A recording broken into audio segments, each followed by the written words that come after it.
Bonjour. Bienvenue à la vie de l'Église. Tellement content de faire partie de l'Assemblée évangélique de la Rive-Sud.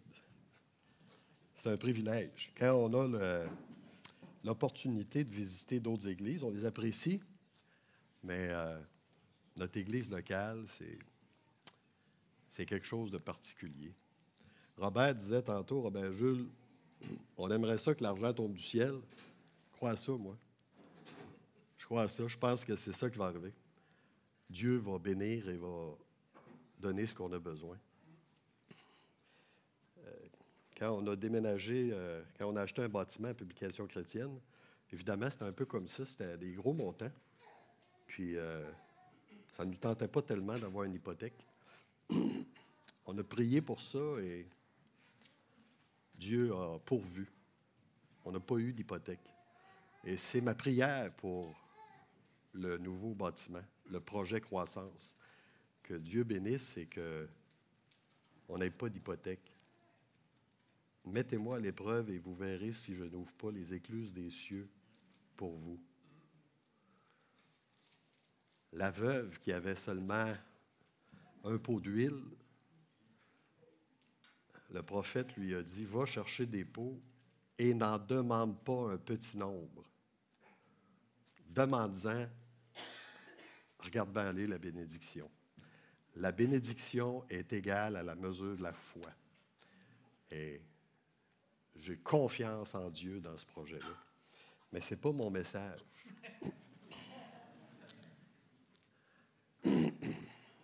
Ce matin, on ne va pas voir les versets qui ont été annoncés parce que c'est trop. C'est trop, donc j'ai décidé de couper ça et de revenir sur le chapitre 10 éventuellement une autre fois parce que je veux faire honneur au texte et pas escamoter les versets qui sont là. Il y a des versets qui sont des sujets qui sont extrêmement importants. Donc, on va se limiter dans Marc 9, les versets 33 à 51. Des très beaux textes.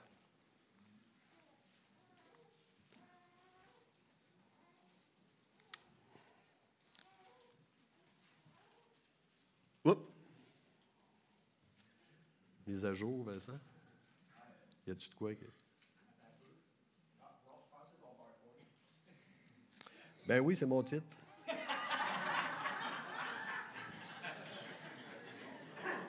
Mise à jour. Toi, t'essayais,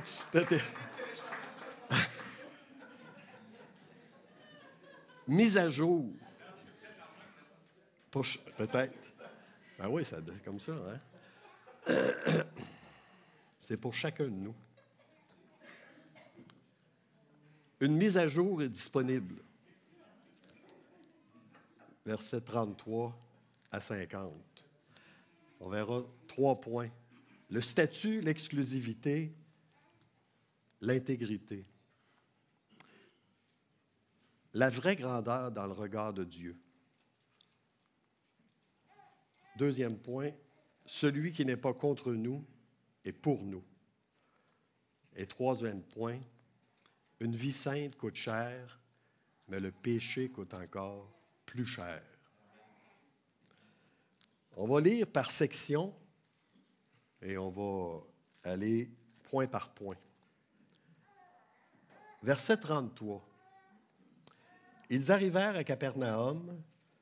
Lorsqu'il fut dans la maison, Jésus leur demanda, « De quoi discutiez-vous en chemin? » Mais ils gardèrent le silence. Car en chemin, ils avaient discuté entre eux pour savoir qui était le plus grand. Alors il s'assit, appela les 12 et leur dit, « Si quelqu'un veut être le premier, il sera le dernier de tous et le serviteur de tous. » Et il prit un petit enfant, le plaça au milieu d'eux, et l'ayant pris dans ses bras, leur dit, « Quiconque reçoit en mon nom un de ces petits-enfants me reçoit moi-même, et quiconque me reçoit non pas moi, mais celui qui m'a envoyé. » une leçon radicale sur le statut. Mais j'aimerais mettre un peu de couleur autour du texte. Ils arrivèrent à Capernaum. Jésus et ses disciples arrivent à Capernaum après des événements formidables et aussi après un enseignement sur sa mort et sa résurrection.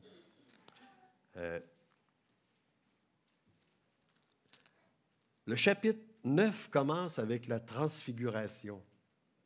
Et vous vous rappelez que Pierre avait dit, on va construire 3 tentes. Ils ont passé la nuit, là. Le lendemain, ils quittent et ils traversent la Galilée jusqu'à Capernaum, probablement la maison de Pierre. Ça, c'est la Galilée. Capernaum est ici. Si on zoome, Capernaum est ici et il y a le mont Hermon ici. Probablement, le mont Hermon, c'est là qu'a eu lieu la transfiguration. Il y a des débats, peut-être le mont Hermon, peut-être le mont Tabar qui est situé plus dans ce coin ici, mais la majorité pense le mont Hermon et d'une façon ou d'une autre, ça ne fait pas une grosse différence sur la distance. Vous comprenez qu'ils ont marché du mont Hermon ou du mont Tabar, on va dire le mont Hermon. Ils ont marché jusqu'à Capernaum, 13 heures de marche. Est-ce qu'ils ont fait ça dans une journée, dans 2 journées? Je ne sais pas.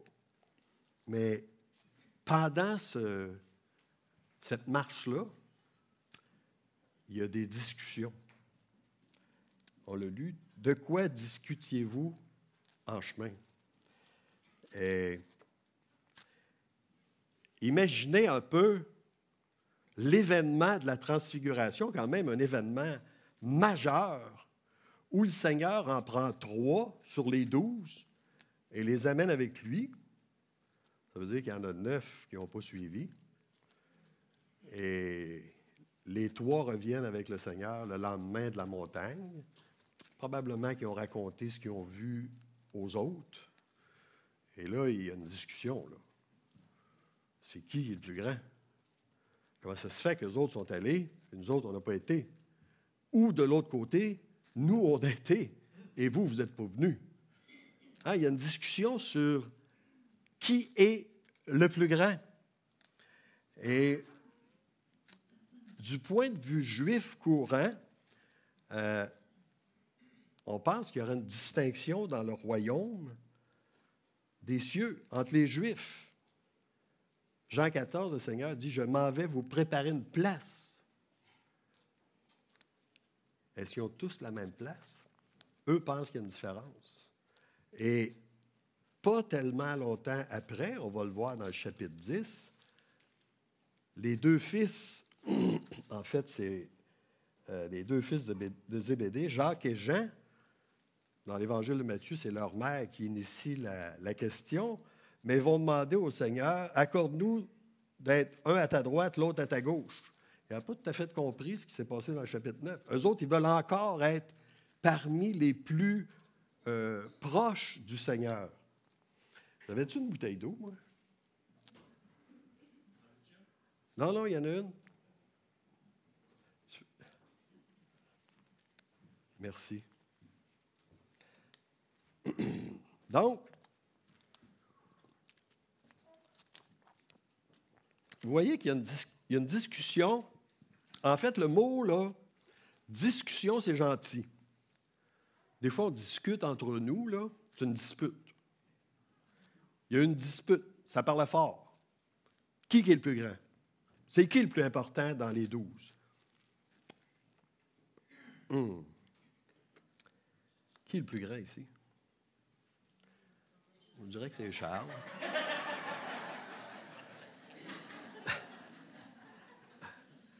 Hein? On évalue de façon objective. Mais ici, ce n'est pas ça. Ils veulent savoir qui est le plus important, qui a le plus de valeur, quelles sont les ambitions. Et je soupçonne qu'on a tous des ambitions. Mais celle-là, elle est mal placée, celle des disciples, celle des 12. Elle est mal placée.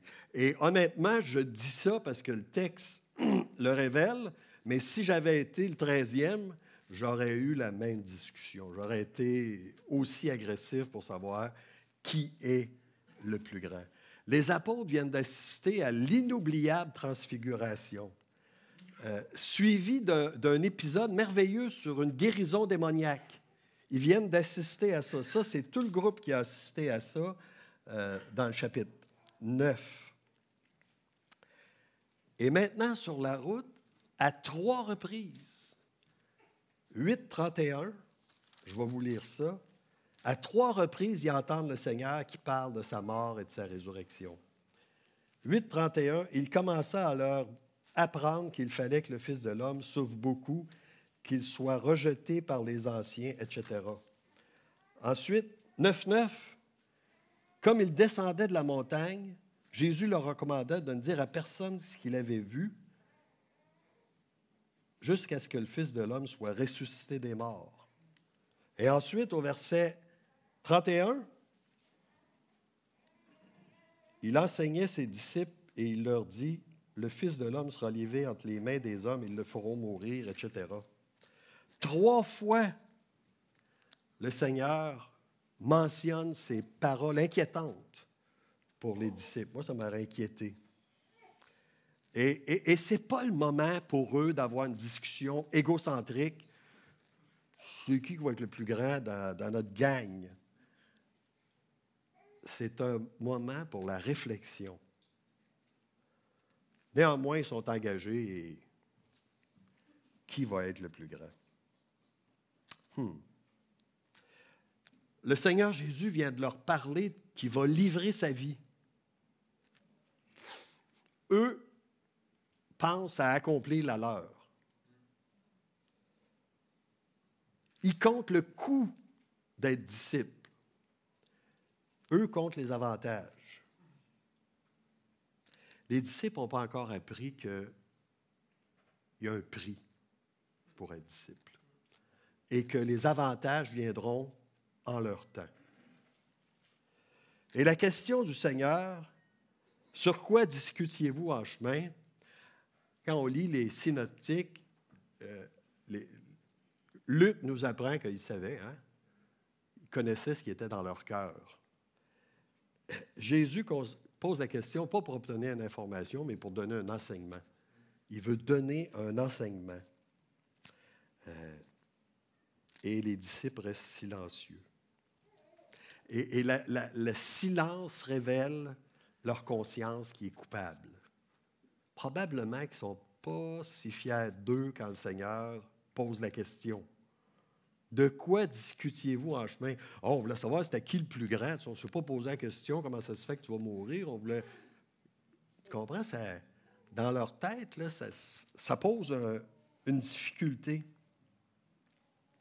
Et je m'imagine, personnellement, à bien des reprises, si le Seigneur me posait la question, à quoi tu pensais il y a 5 minutes? Ou de quoi tu as dit? Puis là, je dirais, as-tu une autre question? Parce que ne tente pas celle-là. Ce n'est pas un jugement contre les disciples, vous savez. On n'est pas là pour regarder, oh, ils ont fauté, mais pour s'examiner nous-mêmes. Et bien probablement qu'on n'aurait pas fait mieux. Et c'est un moment d'introspection, de réflexion personnelle. Nous, on mesure selon un standard. On a des standards, selon une échelle. Les performances peuvent être mesurées, même à l'école, professionnelle. On veut tous, à un certain niveau, être reconnus comme une personne de valeur. Mais le Seigneur fait un renversement de valeur drastique au verset 35. Si quelqu'un veut être le premier, il sera le dernier de tous et le serviteur de tous. Et il s'assit. Le texte nous dit ça. Il s'assit. C'est la position d'un enseignant. Un enseignant s'assoit, pas nous, mais au 1er siècle, un enseignant s'assoit, il rassemble ses disciples, ceux à qui il veut enseigner, dans ce cas-là, les 12, et il va leur parler. Il va leur donner un enseignement. Si quelqu'un veut, c'est l'indication de la volonté. Ça veut dire qu'on veut, on a la volonté d'être le premier, d'occuper la position du premier. Le Seigneur Jésus, en passant, ne méprise pas l'idée d'être le premier, mais sa définition de la grandeur bouleverse l'ordre établi au 1er siècle et encore aujourd'hui.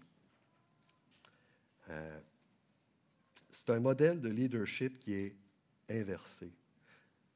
Et Paul va reprendre l'idée dans l'Épître aux Philippiens, « Ne faites rien par esprit de parti ou par vaine gloire, mais que l'humilité vous fasse regarder les autres comme étant au-dessus de vous-même, que chacun de vous, au lieu de considérer ses propres intérêts, considère aussi ceux des autres. » Tantôt, là, quand j'ai dit « mise à jour », on est en train de télécharger la mise à jour, là. Tantôt, ça va être à vous de l'installer dans vos vies, d'être le serviteur. Marc 10, 45, le Fils de l'homme est venu non pour être servi, mais pour servir et pour donner sa vie en rançon. Êtes-vous une personne qui veut ressembler au Seigneur Jésus? Ne répondez pas, je connais la réponse. Et je suis certain que vous pourriez vous lever et demander le micro pour dire « Oui! » Hein? On veut ressembler au Seigneur Jésus. Êtes-vous un serviteur de l'Église locale? Parce que c'est ça, là. C'est ça. Si on veut ressembler au Seigneur Jésus, il faut être un serviteur de l'Église locale, des frères et des sœurs. Et au verset 36-37, le Seigneur accueille un petit enfant. Le Seigneur prend un petit enfant et le place au milieu. Et nous, on aime les petits-enfants. On aime les enfants. Et quand on lit ce verset-là, on pense aux enfants tantôt qui chantaient, belle petite robe, des couettes, petit garçon avec une belle chemise, puis le Seigneur présente un petit enfant. Oubliez ça, là. C'est pas ça. Être un enfant à cette époque-là, c'était une période extrêmement difficile. 30 % des enfants mouraient à la naissance. 30 %. Un autre 30 % n'atteignait pas l'âge de 6 ans. 70 % des enfants étaient plus là avant la puberté. Ils étaient orphelins, avant la puberté. 60 % étaient morts avant 16 ans. Être un enfant, c'était être vulnérable. C'était les premiers qui souffraient de la famine. C'était les premiers qui souffraient de la maladie. Et vous avez compris que quand il n'y a plus de parents, il n'y a pas d'assistance sociale. La seule utilité pour un enfant, c'est d'être pris par quelqu'un comme esclave pour faire tout ce que vous pouvez imaginer. Donc, quand le Seigneur place un petit enfant au milieu d'eux, il n'est pas en train de montrer là, une belle image. Il faudrait que vous soyez beau comme... Non. Il faut que vous soyez humble comme ça. Il souligne l'importance du petit enfant. Insignifiant, dépendant, sans valeur. Devenir comme un petit enfant, c'est renoncer à son statut. C'est renoncer à sa prestance. C'est de devenir quelqu'un qui est soumis aux autres, qui sert les autres. Et un petit enfant, le Seigneur ne fait pas nécessairement référence à un âge, mais à quelqu'un dans l'Église qui est vulnérable. Quelqu'un dans l'Église qui est vulnérable. Quelqu'un qu'on peut penser, et je fais attention à mes mots, mais quelqu'un qu'on peut penser insignifiant. Pas de valeur. À nos yeux, hein? Attention, à nos yeux. Parce qu'aux yeux du Seigneur, tous ses enfants ont la même valeur. Tous scorent tous à la même note. C'est pas parce qu'il y en a un qui est en avant qui score plus haut. C'est pas parce qu'il y en a un qui est en bas qui score moins haut. Toute la même valeur. Il n'y a pas plus besoin de personne, en fait. Je ne veux pas... La seule unité de mesure pour la grandeur d'un disciple, c'est la gloire que notre vie apporte à notre Dieu. C'est la seule. Est-ce que votre vie glorifie Dieu dans toutes vos actions? Et le Seigneur de dire, quiconque reçoit en mon nom un de ses petits-enfants, me reçoit moi-même. Et quiconque me reçoit non pas moi, mais celui qui m'a envoyé. En mon nom, c'est intéressant, en mon nom, ça revient 4 fois dans le petit texte qu'on a, 3 fois dans la prochaine section, mais là, il dit, quiconque reçoit un petit enfant en mon nom. Et il y a comme 2 volets à en mon nom. Ça peut être, je reçois quelqu'un en son nom, je le représente. Je représente le Seigneur. Je reçois un de ses enfants, un des membres de l'Église locale. J'aide un des membres de l'Église locale, de façon quelconque, en son nom, parce que je suis un disciple de Jésus-Christ. Et aussi, la Bible nous enseigne que le Saint-Esprit habite dans chacun de ses enfants. Dieu habite dans ses enfants. Quand je pose un geste positif, volontaire, désintéressé, c'est lui que je sers. C'est lui que je reçois. Au-delà de la personne qui est là, avec ses difficultés, ses faiblesses, ses manquements, c'est lui que je sers. Comment est-ce qu'on traite les plus faibles dans l'Église? Est-ce qu'on est des serviteurs de l'Église? Est-ce qu'on est les plus grands? Ça veut dire être les plus petits. C'est ça que ça veut dire. Je vous encourage à vouloir être les plus grands, selon le standard du Seigneur. Celui qui n'est pas contre nous est pour nous. Jean lui dit, Maître, nous avons vu un homme qui chasse les démons en ton nom, et nous l'avons empêché parce qu'il ne nous suit pas. Ne l'en empêchez pas, répondit Jésus, car il n'est personne qui faisant un miracle en mon nom puisse aussitôt parler de mal de moi. Qui n'est pas contre nous est pour nous. Et quiconque vous donnera à boire un verre d'eau en mon nom, parce que vous appartenez à Christ, je vous le dis, en vérité, il ne perdra point sa récompense. Et cette histoire-là suit d'une façon très appropriée les versets 33 à 37 de recevoir les autres, de recevoir ceux qui pourraient naturellement rejeter, ceux qu'on pourrait naturellement mettre de côté. Et là, c'est quelqu'un de l'extérieur. Et lorsque le nom de Jésus est invoqué, c'est-à-dire quelqu'un qui a une relation avec lui, ou pour la cause de, les considérations humaines et naturelles sont mises de côté. Dieu peut utiliser ceux qui ne font pas partie de notre groupe. Là, je vais vous dire quelque chose, pas fort, parce que je l'ai vécu. Dieu travaille l'extérieur de Saint-Jean Chrysostome. J'ai vécu ça.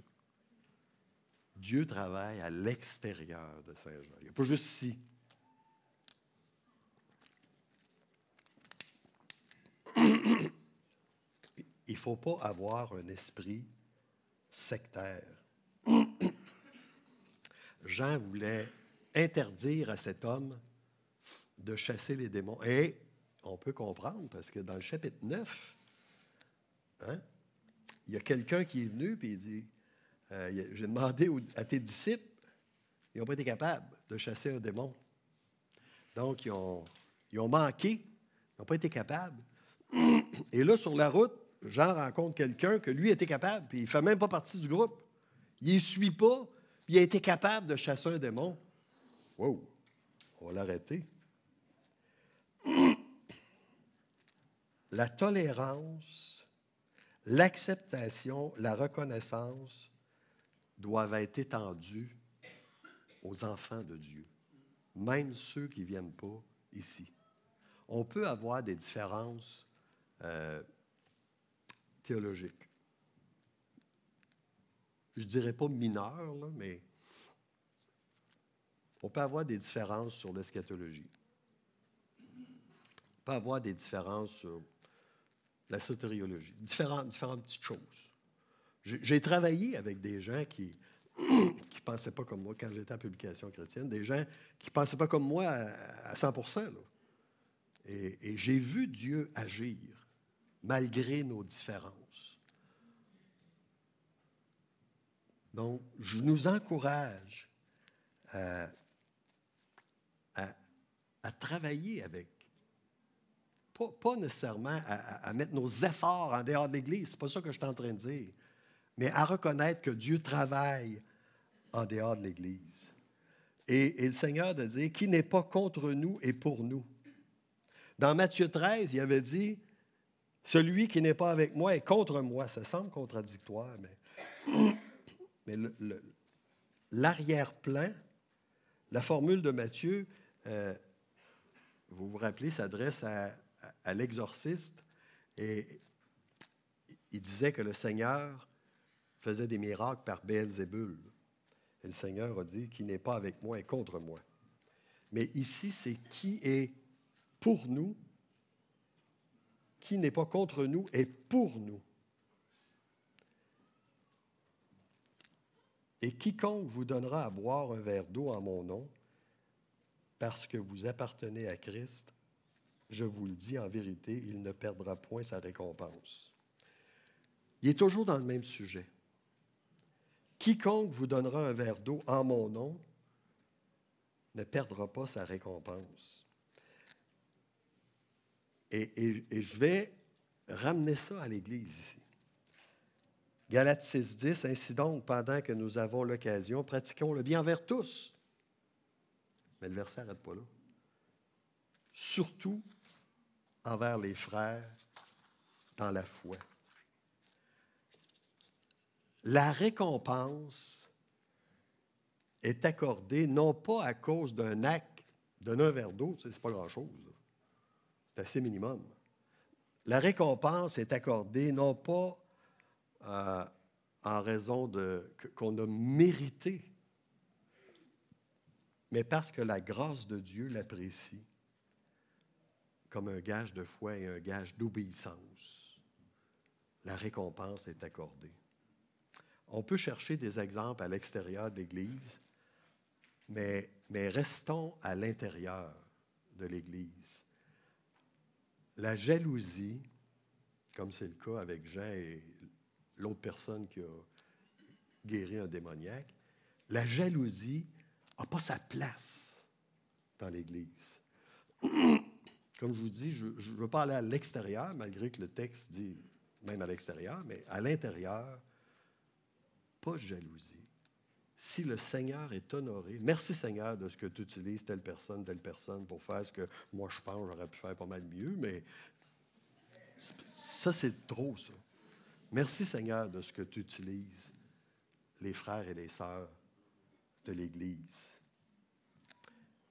Il n'y a pas longtemps, la semaine passée, pour pour ceux qui écoutent le hockey. Après le premier match entre Washington et Montréal, c'est Ovechkin qui a compté le but en prolongation. Et il y a un journaliste qui a demandé après comment il se sentait, qu'il devait être fier. Et il a dit, c'est pas important qui a compté le but, l'important, c'est que l'équipe a gagné. C'est ça dans l'Église locale. C'est pas important qui compte le but. C'est pas important. L'important, c'est l'unité de l'Église. L'important, c'est de servir l'Église.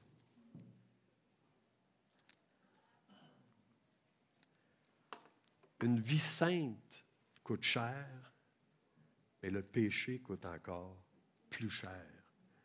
Une leçon sur l'intégrité. Versets 42 à 50. Si quelqu'un scandalisait un de ses petits qui croit, il vaudrait mieux pour lui qu'on lui mette au cou une grosse meule de moulin et qu'on le jette dans la mer. J'arrête là. Le péché a des conséquences. Si les petits actes de bonté, comme donner un verre d'eau, sont récompensés par de grandes récompenses, les actes d'égarement envers les croyants sont eux aussi lourdement sanctionnés. Ici, j'aurais dû mettre une image, une grosse meule de moulin. Les moulins, à l'époque, pour moudre de la farine, faire du grain, c'était 2 pierres, une qui était fixe à terre et une autre par-dessus qui était qu'un âne ou un bœuf faisait tourner. Et c'est une pierre, écoutez, c'est à peu près ça d'épais, une pierre, hein? Ça d'épais et gros de même. Quand on met ça autour d'un cou de quelqu'un et on le jette dans la mer, il faut qu'il cesse nager pour flotter. Vous savez, c'est une image là, qui est une hyperbole. C'est sûr que c'est une punition extrêmement sévère. Faire chuter un de ses petits, un croyant, on parle d'un croyant, là. Faire chuter un de ses petits, on a identifié c'était qui ou qui pouvait être un de ses petits, est un péché grave. C'est s'attirer une forte désapprobation du Seigneur. Et maintenant, on va dire, moi, je n'ai jamais fait ça, moi. Moi, je n'ai jamais fait ça. Attention. Une occasion de chute, ça peut être par la séduction directe, et là, peut-être, on va dire, moi, je n'ai pas fait ça. Ça peut être aussi par un mauvais exemple. Et ça, c'est plus courant. Parce que ce n'est pas direct, c'est indirect. Un mauvais exemple. Une vie de croyant qui tolère des choses intolérables pour un croyant. Et les autres voient ça, ils se disent, lui, il fait ça. Pourquoi je ne ferais pas? Ça, c'est faire chuter. Ça, c'est faire pécher.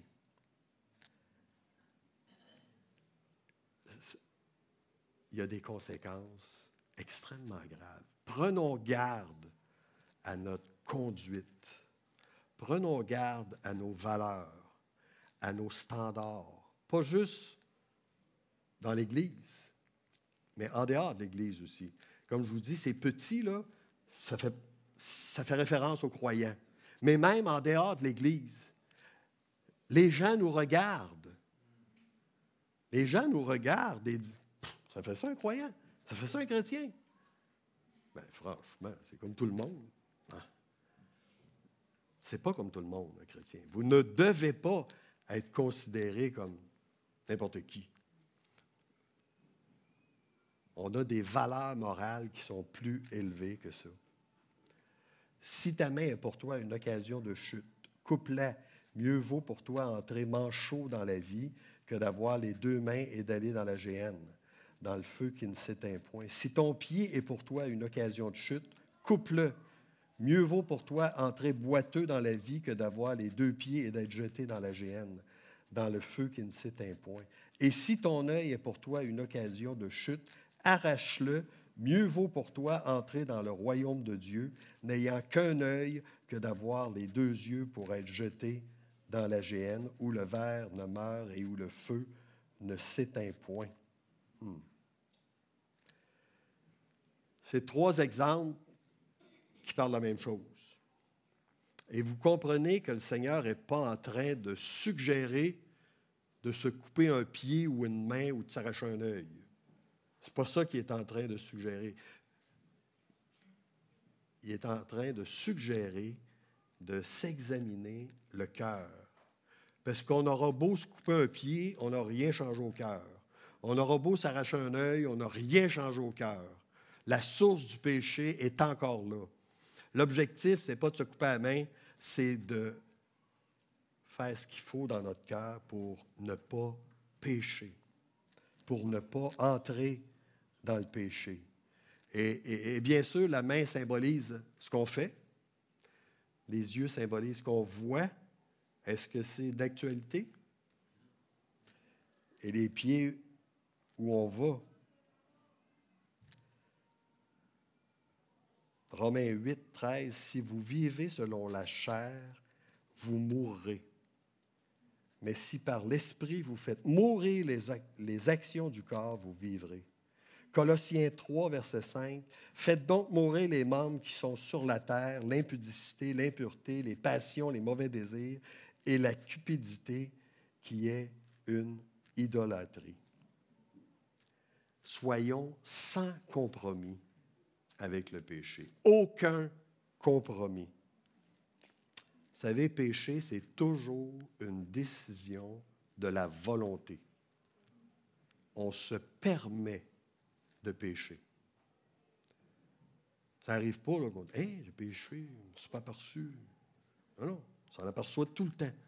Et régulièrement, avant de pécher, on le sait et on décide de le faire.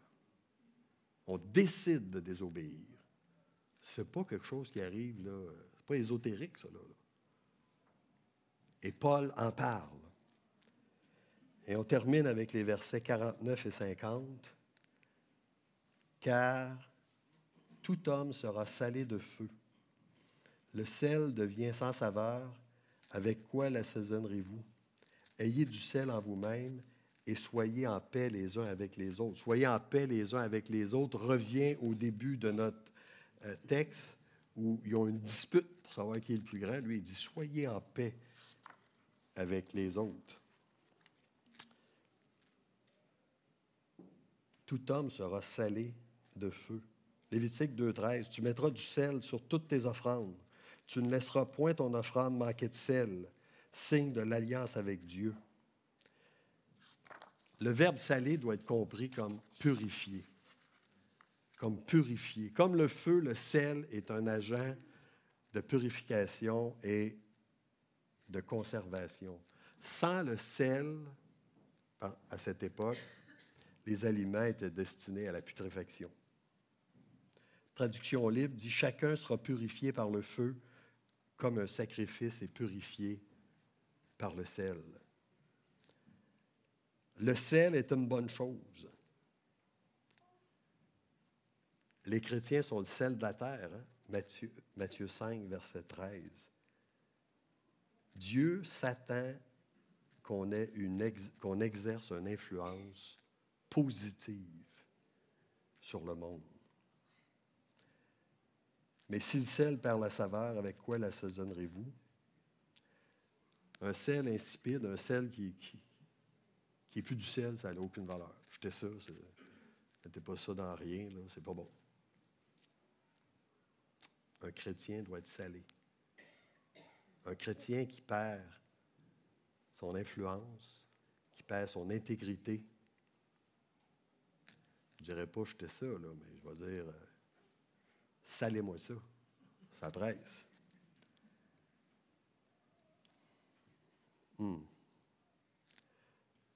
Je dirais que ces versets-là, semble décrire la vie du chrétien comme celle d'un sacrifice à Dieu. Romains 12, offrez vos corps en sacrifice. Ah, c'est ça. Tu aurais dû avoir une image. Donc, le statut, l'exclusivité, l'intégrité, on l'a téléchargé. À vous de l'installer maintenant. C'est à vous de prendre cette décision et d'agir. Et ce n'est pas réservé à une élite. Le Seigneur n'a pas dit je vais parler aux 12, vous autres, vous ne comprendrez pas. Pas dit ça. Ça s'adresse à tous les croyants. Donc, ce qu'on a lu plus que ce qu'on a dit, ce qu'on a lu s'applique à chacun de nous. Et c'est à nous d'installer la mise à jour. On va prier. Notre Dieu et Père, encore une fois, on est reconnaissant pour le privilège qu'on a de s'assembler librement ici à Saint-Jean, d'étudier votre parole, de vous adorer comme l'ont fait les frères et les sœurs au premier culte et comme on va le faire au deuxième. Et on vous demande de nous aider à être sérieux avec les enseignements que vous donnez dans l'Écriture pour que nous puissions avoir une vie qui ressemble à la vôtre. Amen. Et dernière chose,